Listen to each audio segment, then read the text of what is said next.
नमस्कार. मानवी जीवन ईश्वरमय व्हावे ह्या आजच्या भागामध्ये आपल्या सगळ्यांचं स्वागत आहे. आपण मागील 5 भाग अद्वैत वेदांत आणि उपनिषद जी काही शंकराचार्यांनी उपनिषदं सांगितली ती मी सर्वप्रियानंदजी ह्यांच्याकडून ते यूट्यूब चॅनलवरून समजून घेतो आहे आणि ती सोपी करून सांगायचा प्रयत्न करतो आहे. विषय खूप मोठा आहे. मी गॅप ह्याच्याकरता घेतो आहे की चिंतन मनन आणि नितध्यास हा व्हायला पाहिजे, त्याशिवाय आपल्याला विषय कळणार नाही. वरवर आपल्याला जरी कळतो आहे असं वाटलं, कारण मराठी भाषा आहे, मराठी भाषा आपल्याला समजते आणि वरवर थोडक्यात आपण ऐकल्यानंतर होय बाबा ब्रह्मसत्य जगन्मिथ्या हो ऐकलं आहे, मी म्हणजे परब्रह्मच आहे, मी म्हणजे आत्मस्वरूपी आहे, हो ऐकलं आहे, मी ऐकलं नव्हे ते रिअलाईज व्हायला पाहिजे. ऐकलं असतं आपण लहानपणापासून की कुठेतरी आपण कथापुराणामध्ये ऐकलेलं असतं, गीतेचं सार कोणीतरी सांगत असतं प्रवचनांमध्ये की आत्मा हा अमर आहे. हो आत्मा अमर आहे माहिती आहे. आपल्याला जीवनामध्ये त्याचा अनुभव घेता यायला पाहिजे. जीवनात घडणाऱ्या गोष्टींकडे दृष्टा माध्यमातून बघायला पाहिजे. म्हणजे आपण तो अनुभवतो आहे, जे घडतं आहे तो अनुभव आहे आणि आपण अनुभवणारे आहोत. मग त्याच्याकरता सेल्फ रिअलायझेशन हे आपल्याला व्हायला पाहिजे आणि ते होण्याकरता कुठंतरी आपलं मन हे शांत पाहिजे. त्याच्याकरता त्याची एक निकोप बैठक पाहिजे ध्यानाची, साधनेची, की जेणेकरून साधना करायला लागल्यानंतर आपलं मन हे शांत होतं, सर्व विषय वासनेपासून आपण दूर जातो आणि गुरुकृपा जी काही शक्ती आहे ती आपल्यामध्ये धारण होऊन आपल्याभोवती जी नको असलेली जी वलयं असतात त्याचं विमोचन व्हायला लागतं. मग आपली जी काय आंतरिक अवस्था जी विकसित व्हायला लागते, त्या विकसित अवस्थेतून आपला हा पुढला प्रवास चालू होतो. आता आपण ह्याच्या अगोदरच्या एपिसोडमध्ये समजून घेतलं की अहम ब्रह्मास्मी म्हणजे ब्रह्मसत्य आणि जगन्मिथ्या, म्हणजे एक ब्रह्म म्हणून जे काही सत्य आहे त्याच्यातून या मिथ्या जगाची निर्मिती झालेली आहे. मग आता मिथ्या म्हटलं की शेवटी प्रश्न असा येतो, जे मिथ्या जे नाही आहे पण ते डोळ्याला दिसतं आहे, मग तो भास आहे. पण जर का भास असेल मग तो जाणवतो आहे कसा आणि अनुभवता कसा काय येतो आहे. तर तो भास म्हणजे अशा स्वरूपात आहे की जे ब्रह्म म्हणून आहे त्या ब्रह्मातून मायेच्या माध्यमातून या जगाची निर्मिती तात्पुरती झालेली आहे आणि ती आपल्याला आपल्या ह्या देह माध्यमातून अनुभवता येते आहे. ते स्थूल आणि सूक्ष्म ह्या कॉम्बिनेशनमधून आपण हे मिथ्या जग, ज्याला टाईम स्पेस आणि कॉज असं म्हटलेलं आहे, त्यामुळे आपल्याला वेकिंग स्टेज आहे. वेकिंग स्टेज म्हणजे आपल्याला हे खरं आहे असं वाटतं आहे किंवा आपण ते अनुभवतो आहे म्हणतो आपण, परंतु त्याची निर्मिती कशापासून आहे हे काही कळत नाही. अनुभवता तरी येतं आहे, परंतु ते मिथ्या आहे किंवा ते तात्पुरतं निर्माण झालेलं आहे किंवा ते ब्रह्मापासूनच त्याची निर्मिती आहे हे समजून घेण्याकरता आपण वेगवेगळे उदाहरणं घेतली की क्ले आणि पॉट. की क्ले हा महत्त्वाचा आहे, पॉट हे वेगवेगळ्या प्रकारचे पॉट्स आहेत, म्हणजे भांडी आहेत मातीची, ती तात्पुरती त्या मातीतून निर्माण झालेली आहे, त्या चिखलातून म्हणजे त्या क्लेमधून निर्माण झालेली आहेत. म्हणजे त्याच्यात प्रधान काय आहे तर क्ले. सोन्याचे दागिने आहेत, दागिने खरे का त्यातलं सोनं खरं? सोनं खरं, कारण त्या दागिन्यांना तर सोन्याशिवाय अस्तित्वच नाही आहे. तसं ह्या जगाला त्या ब्रह्माशिवाय अस्तित्वच नाही आहे. मग ते त्या ब्रह्मातून मायेच्या माध्यमातून तात्पुरतं लाटांस्वरूपात समुद्राचं पाणी, त्याच्यातून काही कारण परत्वे म्हणजे वारा परत्वे, जी लाट निर्माण झाली की त्या लाटेंमधून तात्पुरतं फेस बुडबुडे जे आपण समजून घेतलं ह्याच्या अगोदरच्या एपिसोडमध्ये की असं ते तात्पुरतं निर्माण झालं आणि पुन्हा त्या समुद्रामध्येच एकरूप होणार आहे. तसं ते तात्पुरतं ह्या जगाची निर्मिती आहे, मग त्याला उत्पत्ती, स्थिती आणि लय म्हटलेलं आहे. मग त्याच्यात आपण जे जीवन जगतो त्या जीवनामध्ये आपली उत्पत्ती होती, स्थिती म्हणजे काही दिवस आपण जगतो आणि परत लय होतो, पुन्हा नव्या लाटेमध्ये आपण येतो. पण जे आपण जन्माला येतो, ज्याची उत्पत्ती, स्थिती आणि लय ह्या तिन्ही अवस्थेतून जे आपण जात असतो त्याची मूळ अवस्था काय आहे तर ते ब्रह्म आहे. हे ज्या क्षणी आपल्याला समजतं त्या क्षणी आपण ह्याच्यातून बाहेर पडतो. त्यालाच सॉल्वेशन म्हटलेलं आहे, त्यालाच मुक्तावस्था म्हटलेलं आहे. मुक्ती म्हणजे काय, आपल्याला हे समजणं की हे सगळं तात्पुरतंच आहे. मायेच्या माध्यमातून ह्या तात्पुरत्या निर्माण झालेल्या जगामध्ये आपण जगतो आहे आणि त्याच्याकरता अनेक गोष्टी आपल्या जीवनात रोज घडत असतात, पण आपण त्याच्याकडे दुर्लक्ष करतो. त्याच्याकरता उपनिषदामध्ये खूपच इंटरेस्टिंग गोष्टी सांगितल्या आहेत. त्याच्यापैकीच वेकिंग, ड्रीमिंग आणि डीप स्लीप म्हणजे जागृतावस्था, स्वप्नावस्था आणि सुषुप्ती. म्हणजे आपल्याला ज्यावेळेला गाढ झोप लागते त्यावेळेला काय होतं, स्वप्नावस्थेत काय होतं आणि जागृतावस्था म्हणजे आता आपण हे जग बघतोय, आपण आता जागे आहोत. जागे असताना आपण ह्या जगाला कनेक्टेड आहोत. आपल्याला भान आहे की मी अशा नावाचे अमुक एक व्यक्ती आहेत. आपण आपली पर्सनॅलिटी सांगतो. पर्सन म्हणजे मी माझं नाव सांगतो. ड्रीमिंगमध्ये काय होतं, आपण झोपल्यानंतर स्वप्न पडतात. स्वप्नामध्ये एका वेगळ्याच जगाची निर्मिती आपल्या माइंडमध्ये, जे काय subconscious mind, conscious mind, unconscious mind, आपण थोडा विषय समजून घेतला ह्याच्या अगोदर की माइंडच एका अशा जगाची निर्मिती करतं की तिथं असा भास होतो की आपण तिथं आहोत आणि अनेक घटना घडत आहेत आणि ते स्वप्न किती वेळ चाललं ह्याचं आपण कॅल्क्युलेशन करू शकत नाही. आपल्याला कळतच नाही ते किती वेळाचं आहे. बऱ्याच वेळेला आपल्याला असा अनुभव येतो की 10च मिनटं डुलकी लागली होती, पण असं काहीतरी मोठं स्वप्न बघतो आपण आणि आपल्याला सगळं ते आठवायला लागतं आणि आपण कोणाला तरी सांगायला लागतो, अरे मला हे असं स्वप्न पडलं. तो समोरचा म्हणतो, अरे तू 5च मिनटातच झोपला होतास, 5 मिनटात एवढं काय काय घडलं. अनुभव येतो की नाही. हे किती महत्त्वाचं आहे की आपलं सबकॉन्शियस माइंड कॉन्शियसनेसमुळे म्हणजे आपल्या चैतन्य शक्तीच्या माध्यमातून एका अशा जगाची निर्मिती करतं की तिथं आपण असतो, तिथं अनेक घटना घडत असतात. पण हा सगळा भास आहे हे केव्हा कळतं, स्वप्नातून जागा झाल्यावर. स्वप्नात जर का आपल्याला येऊन कोणीतरी सांगितलं की अरे हा भास आहे, तू प्रत्यक्षात बिछाण्यावर झोपलेला आहेस, पण तू जे का आत्ता बघतोयस ते खरं नाही आहे, तर आपला विश्वास बसेल का, नाही बसणार. तसंच ह्या जगाचं आहे म्हटलेलं आहे. मग खरं काय आहे, किंवा आपण म्हणणार मग ह्या जगाचं आहे तर मग आपल्याला हे सगळे काल घडलेलं स्वप्न आपण विसरून जातो. पण आपण जे जागृत अवस्थेमध्ये आहोत ते विसरतो कुठे. झोपायच्या अगोदर आपण जसे असतो तसंच उठल्यावर असतो, पण स्वप्न दर खेपेची भिन्न भिन्न आहेत.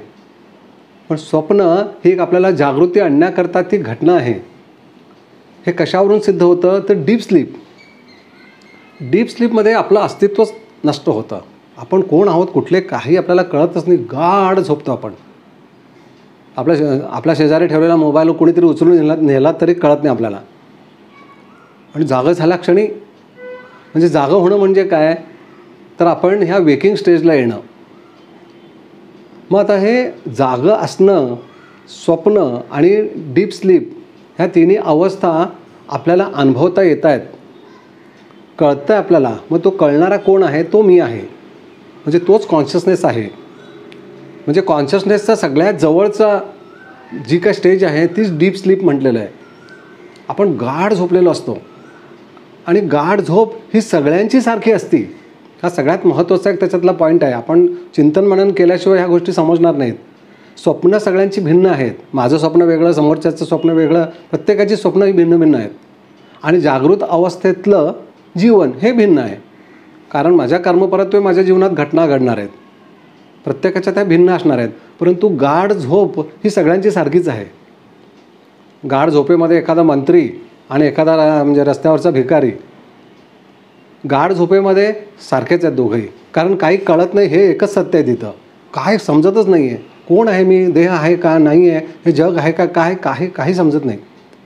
कारण आपलं माइंड, आपल्या मेमरीज ह्या सगळ्या स्थगित झालेल्या असतात.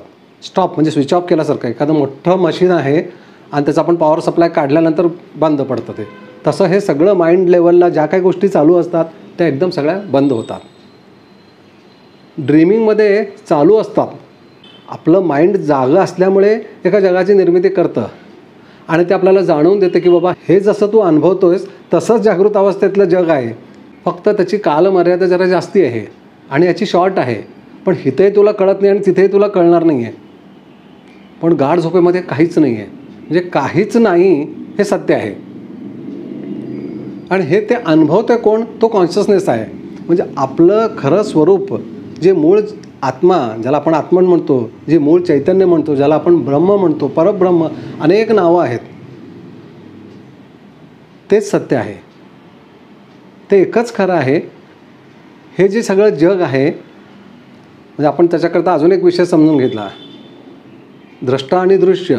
आपण दृष्टा आणि हे सगळं जग दृश्य आहे.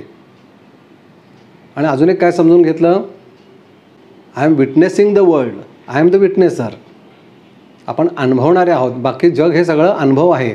मग त्या अनुभवामध्ये आपला देहसुद्धा आहे, कारण आपण देहालाही अनुभवतोय, आपल्या विचारांनाही अनुभवतोय, आपल्या जीवनात घडणारी प्रत्येक गोष्ट आपण अनुभवतोय. अनुभवणारा हा स्थिर असतो आणि अनुभव हे अस्थिर असतात, ते बदलणारे असतात. म्हणून जग हे बदलतं आहे. कालच्यासारखा आजचा दिवस नाही आहे. कालच्या आपल्या देहाची वाढ कालच्यापेक्षा आज जास्ती आहे, कारण त्याच्यात बदल आहे. जन्माला आलेला मनुष्य मृत्यूच्याच दिशेने जात असतो, म्हणजे कंटिन्युअस बदल हा चालू आहे आणि आपण तो अनुभवतो आहे. आपल्याला पटतं की नाही, आपण अनुभवतो. बाबा मी लहानपणापासून मला बघतोय, लहान होतो, शाळेला जायचो, अगदी पहिलीपासूनच्या आपल्याला काही गोष्टी आठवतात की कसा पहिला शाळेचा दिवस कसा होता. काही जणांची मेमरी शॉर्प असते, लहानपणापासूनच्या गोष्टी आठवतात. आणि आपल्या जीवनात होत आलेले बदल, देह हळूहळू बदलतो आहे. आपण आरशात नेहमी बघतो, आपल्याला जुने फोटो काढून बघितल्यावर आपण एकदम हसायला लागतो. अरे लहानपणचा आपण 4वी 5वीतला फोटो ते बघायला की आपल्याला एकदम हसायला येतं. अरे आपण केवढेच होतो, कसे होतो. म्हणजे आपल्यात बदल होतो हे आपल्याला कळतं. म्हणजे हा देह बदलतो आहे. आपण बदललो आहे का? नाही. आपल्याला सगळ्या गोष्टी आठवत आहेत, तेव्हा काय झालं, तेव्हा कसं कसं होत होतं, आपला शालेय जीवनाचा प्रवास कसा होता, त्याच्यानंतर व्यवसाय किंवा नोकरीधंदा, हा सगळा आपल्याला आठवतो आहे. मग आपण घर घेतलं किंवा बांधलं, फ्लॅट घेतला, पैसा कमवला, सगळ्या आपल्याला गोष्टी आठवत आहेत. आपल्याला म्हातारपण येणार आहे आणि ह्या देहाचा त्याग करावा लागणार आहे हेही माहिती आहे, कारण आपण रोज ते जगामध्ये अनुभवतो आहे. आपल्याच घरातील आजोबा आजी आत्ता आहेत का? काही जणांचे असतील, काही जणांचे नाही आहेत. नाही आहेत म्हणजे होते, पण आत्ता नाही आहेत म्हणजे मग गेले कुठे. आपल्याला सगळ्या गोष्टी माहिती असतात ऐकून. म्हणजे थोडक्यात हे सगळं नश्वर आहे. मग सत्य काय आहे? आपणच आहोत. म्हणजे कारण ते आपण अनुभवतो आहे. मग अनुभवतो आहे, सगळं लक्षात येतं आहे, म्हणजे आपण विटनेस करतो आहे, म्हणजे आपण हे सगळं एक्सपिरियन्स करतो आहे. I am experiencer, I am experiencing the entire world. आपण सगळं हे जग अनुभवतो आहे. या जगामध्ये मी स्वतःलासुद्धा अनुभवतो आहे. माझ्या जीवनात काय काय घडलं ह्याचाही मी अनुभव घेतो आहे, कारण रोज घडतातच आहेत आणि घडल्या आहेत गोष्टी, त्या सगळ्या मी अनुभवतो आहे. पण माझ्यात बदल नाही. माझ्या आंतरिक अवस्थेत, म्हणजे माझं स्वतःचं जे खरं अस्तित्व आहे, जे मूळ चैतन्य आहे, ते स्थिर आहे, ते स्थितप्रज्ञ आहे, ते साक्षी आहे, ते सगळं हे बघतं आहे. तर उपनिषद आपल्याला काय शिकवतात? हे बघतंय नसून हे अनेक जन्म बघतच आलेलं आहे. तुला बघतोयस, अनेक जन्मापासून बघतोयस, पुन्हा वेगवेगळे देह धारण करतोयस, पुन्हा काहीतरी इच्छा अपेक्षा निर्माण करतोयस. हळूहळू जीवनाचा प्रवास हा चालूच आहे. त्या लाटेप्रमाणे ती लाट अशी उसळून येते आहे, त्याच्याबरोबर तू उसळून येतोयस, पुन्हा काहीतरी गोष्टी करतोयस, काहीतरी अपेक्षा निर्माण करतोयस, काहीतरी कर्म करतोयस, आणि त्या कर्म परतोय पुन्हा जन्माला येतोयस. पुन्हा देह बदलला, नाव बदललं, आडनाव बदललं, स्त्री पुरुष वेगवेगळे लिंग बदलही होऊ शकतो, तो होतोच. परंतु आपण तसेच असतो आणि आपलं खरं अस्तित्व हे अनचेंजिंग विटनेस कॉन्शियसनेस आहे. पण ते कळायला पाहिजे. मग ते कळणं किती महत्त्वाचं आहे. मग वेदांत आणि उपनिषद हेच सांगायचा प्रयत्न करतात. आपल्या सगळ्यांचे सद्गुरू जे कोणी साधू संत होऊन गेले, सगळ्यांनी ह्याच गोष्टीचा अभ्यास केला आणि त्यांनी तेच सांगायचा प्रयत्न केला. आणि हेच सगळं सत्य आहे की ब्रह्मसत्य जगन्मिथ्या. आणि ब्रह्म म्हणजे तू स्वतः आहेस. तू स्वतःचा शोध घेत गेलास तरी तुला ब्रह्मच सापडणार आहे, आणि ब्रह्माचा शोध घेत गेलास तरी तुला स्वतःच तू दिसणार आहेस. संपूर्ण जग हे अद्वैत आहे म्हटलेलं आहे. द्वैत नाहीच आहे तिथं. ब्रह्म हे एकच सत्य आहे, तात्पुरतं निर्माण झालेलं हे जग आहे. मग आता तिथपर्यंत जाण्याकरता खूप अवघड गोष्ट आहे, म्हणून द्वैताची निर्मिती केली की बाबा मी एक सर्वसामान्य जीव आहे, म्हणजे मी एक वेगळी आयडेंटिटी आहे, आणि तो परमेश्वर म्हणून एक ती वेगळी आयडेंटिटी आहे आणि मला त्याच्यासारखं व्हायचं आहे किंवा मला त्याला बघायचं आहे, अशा माध्यमातून आपण ह्या द्वैतातून अद्वैताकडे जायचं आहे. द्वैत अद्वैत म्हणजे काय, तर एकदमच अद्वैताकडे जाता येत नाही, किंबहुना ते समजायला खूप अवघड जातं. म्हणजे ज्यावेळेला आपण हे पहिले 100-110 एपिसोड ऐकले त्यावेळेला सद्गुरूंनी सांगितलेला सगळा विषय समजून घेतला. आपला जन्म म्हणजे काय, जन्माचं कारण काय, तर गतजन्मातलं जे काय कर्म आहे ते आपण घेऊन जन्माला आलो असतो, कारण ते आपण अज्ञानाने निर्माण केलं असतं. मग जीवनात दुःख का, तर गतजन्मात केलेलं कर्म. किंवा जसं आपण काट्याचं झाड लावलं म्हणून काटे उगवले, आंब्याचं झाड लावलं असतं तर आंबे आले असते, पण पेरताना काय पेरतोय ह्याचं भान नसतं. म्हणून आपण असं काहीतरी एक अपेक्षेच्या पोटी या हव्यासापोटी असं कुठलं तरी आपण झाडाची पेरणी करतो की नंतर ते काटे बोचायला लागतात. अरे मग हे काय एवढा त्रास होतोय म्हणतो. मग ते पेरले कोणी, आपणच पेरले. मग त्याच्याकरता संस्काराची गरज आहे. आपण असंख्य गोष्टी समजून घेतल्या. मग आपण ज्या वेळेला खूप भरडले जातो या जगामध्ये, खूपच आपण अशांत होतो, दुःखी होतो, त्यावेळेला आपण त्याच्यातून सुटका करून घेण्याकरता सद्गुरूंच्याकडे जातो की मला ह्याच्यातून सोडवा. मग सद्गुरू आपल्याला जवळ घेतात आणि आपल्याला काहीतरी निराकरण देतात की बाबा ते हे निराकरण करून तुला बरं वाटेल. आणि मग हळूहळू ते आपल्याला ज्ञान द्यायला लागतात की हा जीवनाचा प्रवास काय आहे हे समजून घे. तू जे कर्म करतोयस ते तुझ्या वाट्याला येणार आहे. तर चांगलं जीवन पाहिजे असेल तर चांगलं कर्म करायला पाहिजे. फक्त इथं गोंधळ एवढाच होतो की आत्ता चांगल्या केलेल्या कर्माचं फळ आता लगेच मिळेल असं नाही आहे. एखादा मनुष्य चांगलं कर्म करत असताना त्याच्या वाट्याला दुःख येतं आणि तिथंच गडबड होती. मग सगळा समाज बघत असतो हा खूप सत्कर्म करणारा मनुष्य आहे आणि ह्याच्या जीवनात दुःख का. त्या दुःखाचं कारण त्यांनी गेलेल्या गतजन्मातलं कर्म त्याचा रिझल्ट म्हणून आलेलं असतं. पण आत्ता जे काही सत्कर्म करतो त्याचा रिझल्ट नंतर येणार आहे. पण हेच आपण मूळ जे काय आहे तो विषय न समजून घेतल्यामुळे आपण आणखीन अस्वस्थ होतो आणि काय आहे देवधर्म खोटा आहे, गुरु वगैरे सगळं खोटं आहे असंही म्हणायला मोकळं होतो. हे सगळं अज्ञान आहे. कारण हा सगळा प्रवास काय चालू आहे, कशासाठी आहे, कुणी निर्माण केला आहे हे जर का कळालं नाही तर अनेक जन्म हे असेच जाणार आहेत. उपनिषद आणि वेदांत हे सगळं सत्य म्हणून जे आहे ते सगळं सांगितलेलं आहे त्याच्यामध्ये की हे सगळं का वाट्याला आलं. तूच खरं ब्रह्म आहेस, तूच खरा हा विश्वाचा निर्माता आहेस इथपर्यंत त्यांनी विषय सांगितलेला आहे. फक्त बिकॉज ऑफ इग्नोरन्स, अज्ञानामुळे तू कर्म करतोयस. तू आंतरिक अवस्थेमध्ये सच्चिदानंद स्वरूप आहेस. मग जर का आनंद एवढा आंतरिक अवस्थेमध्ये आहे तर आनंद शोधण्याकरता, सुख शोधण्याकरता, समाधान शोधण्याकरता वणवण का फिरतोयस, त्यालाच अज्ञान म्हटलेलं आहे. आणि कुठेतरी क्षणिक सुखाच्या मागं आपण आयुष्यभर धावत असतो, पळत असतो. काय मिळवायचं कळत नाही. सुख पाहिजे एवढंच कळतं आहे, पण ते कुठं हुडकतोय आपण. मग 4 लोक चालले त्यांच्या मागं जायचं, ते जसं करतायत तसंच करायचं. त्यांना मिळाले काय त्याचा विचारच नाही, कारण ते आणि हुडकतच असतात. असं हे सगळं जीवन जे विस्कळीत होऊन गेलेलं आहे. आणि आंतरिक अवस्थेमध्ये आपलं अस्तित्वच मुळात चैतन्य स्वरूप आहे. कारण ती चेतना बाहेर पडल्यानंतर मनुष्याला मृत म्हणून घोषित करतात.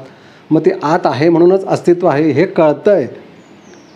मग ते जे चैतन्य आहे ते कोण आहे ह्याचा आपण कधीतरी विचार करतो का, नाही करत. मग हे असं प्रश्न आता असाही येतो की मग असं वाटत का नाही की मूळ ब्रह्मांड काय आहे, ब्रह्म काय आहे, आपण का समजून घेऊ नये किंवा अशी समजून घ्यायची इच्छा का निर्माण होत नाही.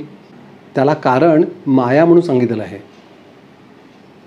ज्या ब्रह्मातून ह्या तात्पुरत्या निर्माण झालेल्या जगाची निर्मिती झाली ती मायेच्या माध्यमातून झालेली आहे.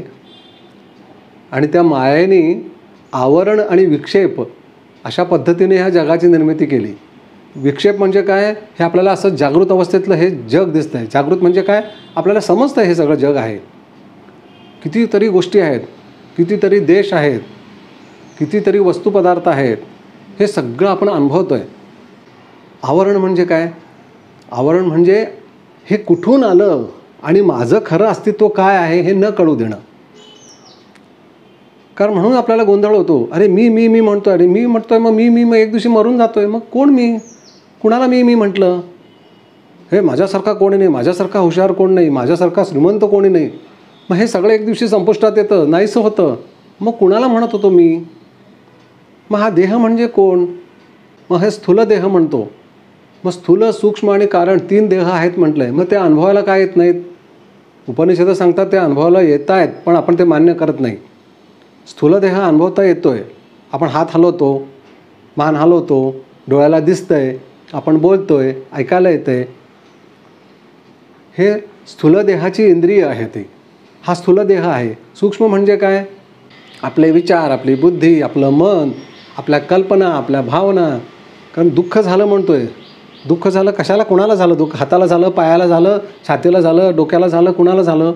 आपल्या विचारांना दुःख झालेलं आहे, आपल्या मनाला दुःख झालेलं आहे, आपला इगो दुखावला गेला आहे.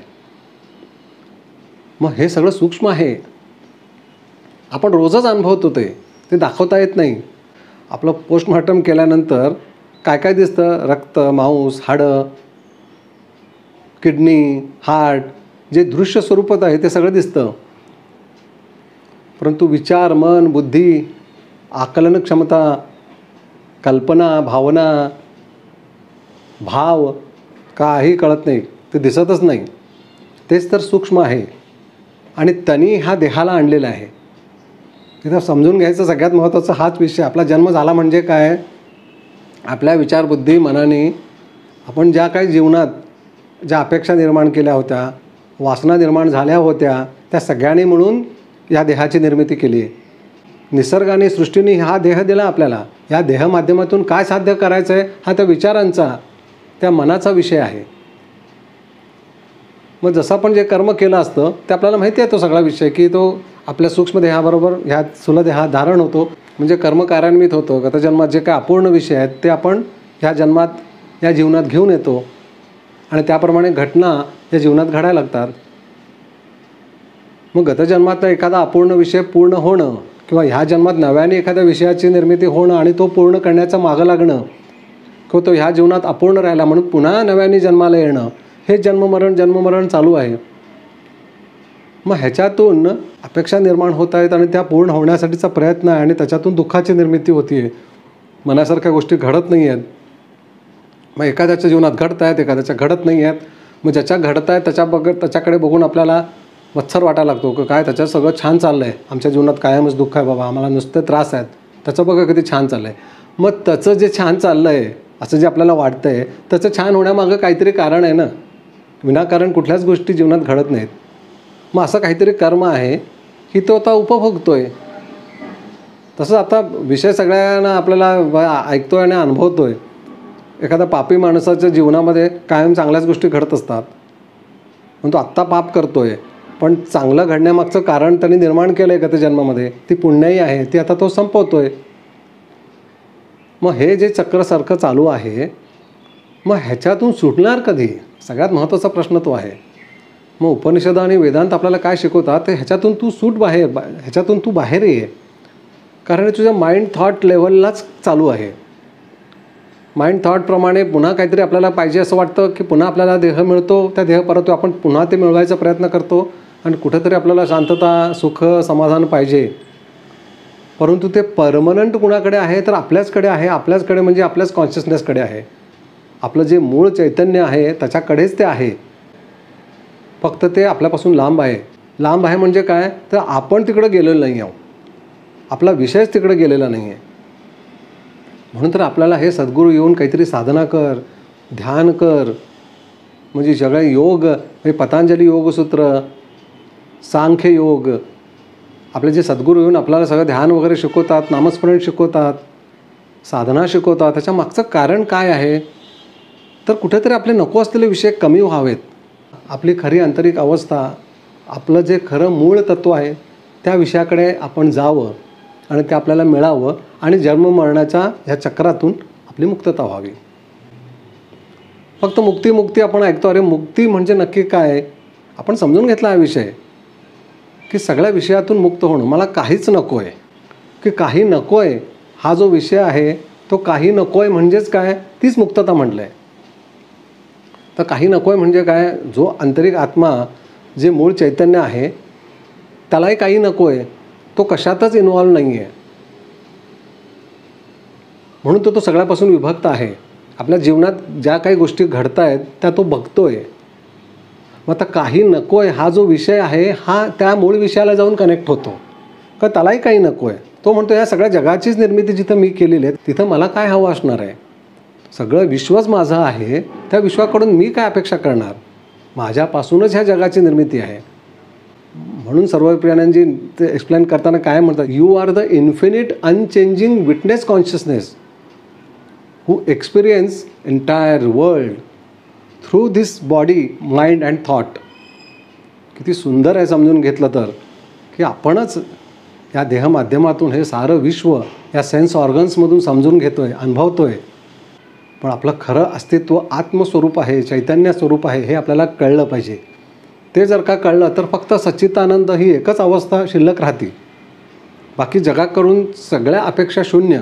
फक्त जो आनंद म्हणून आहे, जे समाधान म्हणून आहे, जे काही शांतता म्हणून आहे, ती आपलं आत्मिक तत्त्व आपल्याकडेच आहे. फक्त तिथपर्यंत आपण जाणं हे भयंकर महत्त्वाचं आहे. त्याच्याकरता हे जगातले सगळे विषय कमी व्हायला पाहिजेत. मग हे जसजसे कमी होत जातील तसतसं आपल्या मूळ अवस्थेकडे नैसर्गिकरित्या आपण जायला लागू. पण आपण एवढा हा गुंता करून ठेवला आहे सगळ्या विषयांचा, आणि त्याच्या मागं उद्देश काय, तर सुखशांती समाधान. मग तर सुखशांती समाधान मिळवण्याकरता ह्या सगळे विषय आपण गोळा केले त्या जगातले, भौतिक जगातले. मग ते कमी केल्याशिवाय मूळ अवस्था जी मूळ चैतन्य स्वरूप ही सुखशांती समाधानानेच युक्त आहे, हाच त्याचा गर्व आहे, हाच त्याचा गाभा आहे. परंतु बाहेर निर्माण झालेल्या या जगामध्ये कुठं अंश स्वरूपात जो आहे तो आपल्याला हवा असा वाटतो आणि त्याच्याकडे आपण मोहित होतो. हाच मायेचा खेळ आहे म्हटलेलं आहे. म्हणजे ह्या मायेतून जसं आपण आवरण आणि विक्षेप हे समजून घेतलं. विक्षेप म्हणजे ह्याची निर्मिती, आवरण म्हणजे मूळ अवस्था न कळू देणं.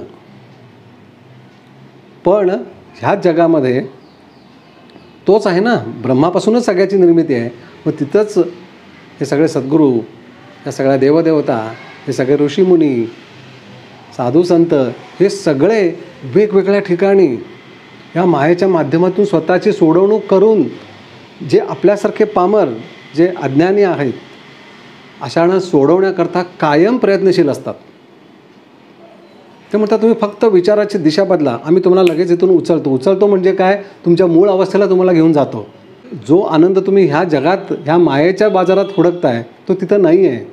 तो तुमच्याच अंतर्यामी जे मूळ चैतन्य आहे, ज्या ब्रह्मातून ह्या जगाची निर्मिती झालेली आहे, त्या ब्रह्म अवस्थेमध्येच आहे. मग ते दाखवून देण्याकरता हे सगळे ऋषीगण, म्हणजे श्रीकृष्णाने गीता सगळी सांगितली, तो उपनिषदाचं सार आहे ते सगळं. मग शंकराचार्यांनी जी काही उपनिषद वेदातून त्याचं सार म्हणून जे सांगितलं, उपनिषद हा सगळा ज्ञानमार्ग आहे. ज्ञानाने ह्या सगळ्या गोष्टी समजून घ्यायच्यात. आपण सीन आणि सियर हा विषय समजून घेतला. सीन म्हणजे हे जग. आपण आता हा हात बघतोय, ह्या हाताकडे आपण बघतोय. हात हा सीन आहे आणि सियर आपले डोळे आहेत. ह्या हाताकडे ह्या डोळ्याने बघत असताना प्रत्येक वेळेला डोळ्याची उघडझाप करताना ज्या विचारात बदल होतोय, जे विषय बदलत आहेत ते आपल्याला कळत आहेत, आणि तो कळणारा मी आहे. मी म्हणजे तो विटनेस कॉन्शियसनेस, जो मूळ चैतन्य स्वरूप आहे. हे ज्ञानाने आपण समजून घेऊ शकतो. अरे होय की म्हणतो आपण, हे आपण जग बघतोय. आपण मागच्या एपिसोडमध्ये समजून घेतलं, कारमध्ये आपण चाललो असतो तर आपण कार असतो का, कारमध्ये आपण बसलो आहे.